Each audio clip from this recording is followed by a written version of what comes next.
ये क्या चल रहा है भाई? कोई मुझे बताएगा कि जुनूबी एशिया की सियासत में ये नया तूफान कहां से आ गया? पाकिस्तान और तुर्की ने ऐसा क्या कर दिया है कि भारत के वजीरों, जनरलों और मीडिया वालों के होश उड़ गए हैं? लगता है कि ये मुआहिदा सीधा गेम चेंजर बनने जा रहा है और भारत के लिए एक नया चैलेंज खड़ा कर रहा है। ब्रेनी बॉक्स ऑफिशियल में खुशामदीद। अगर आप ऐसे ही तजुर्बे और दिलचस्प वीडियोस देखना चाहते हैं तो चैनल को सब्सक्राइब करें, वीडियो को लाइक करें और कमेंट्स में अपनी राय का इजहार जरूर करें। भाई, ये तो सबको पता है कि जुनूबी एशिया में फौजी ताकत का तवाजुन हमेशा एक नाजुक मामला रहा है। भारत, जिसने हमेशा अपनी ताकत के जोर में पाकिस्तान पर दबाव डालने की कोशिश की, अब एक नई मुश्किल में फंस चुका है। पाकिस्तान और तुर्की के दरमियान होने वाले इस धमाकेदार मुआहिदे ने भारतीय दिफाई माहिरों को परेशान कर दिया है, और होना भी चाहिए, क्योंकि ये कोई मामूली मुआहिदा नहीं है। ये मुआहिदा पाकिस्तान की फ़ज़ाई को पहले से कहीं ज्यादा मजबूत और जदीद बनाने वाला है। अब जरा ये समझो कि ये मुआहिदा है किस बारे में। तुर्की, जो पहले ही जदीद दिफाई टेक्नोलॉजी में अपनी जगह बना चुका है, पाकिस्तान को अपने जदीद तरीन लड़ाका तैयारे कान दे रहा है। और ये सिर्फ तादाद का नहीं बल्कि जदीद टेक्नोलॉजी का खेल है। ये तैयारे जदीद एवियानिक्स, जदीद रेडार सिस्टम्स, स्टील्थ टेक्नोलॉजी और सुपरसोनिक स्पीड के साथ लैस है, जो दुश्मन के लिए एक डरावना ख्वाब साबित हो सकते हैं। मतलब, अगर कभी आसमान में सामना हुआ तो भारतीय पायलटों के लिए ये लड़ाई बिल्कुल वैसी होगी जैसे तीर कमान के दौर में किसी के हाथ में मशीन गन पकड़ा दी जाए।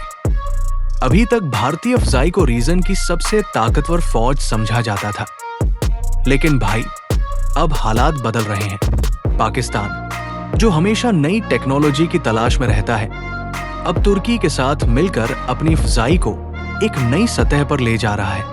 और जब ये जदीद तैयारे पाकिस्तान की फ़ज़ाई में शामिल होंगे तो भारत के पास सर खुजाने के अलावा कोई रास्ता नहीं बचेगा।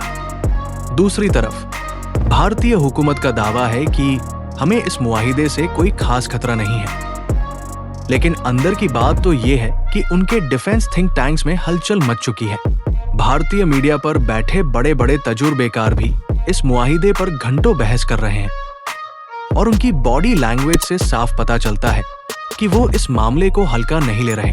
अब जरा सोचो, अगर ये जदीद तुर्क तैयारे पाकिस्तान के पास आ जाते हैं तो भारत के राफेल और SU-30 AIM जैसी टेक्नोलॉजीज भी मुश्किल में पड़ सकती है, क्योंकि तुर्की की डिफेंस इंडस्ट्री ने पिछले कुछ सालों में जो तरक्की की है वो किसी से ढकी छिपी नहीं।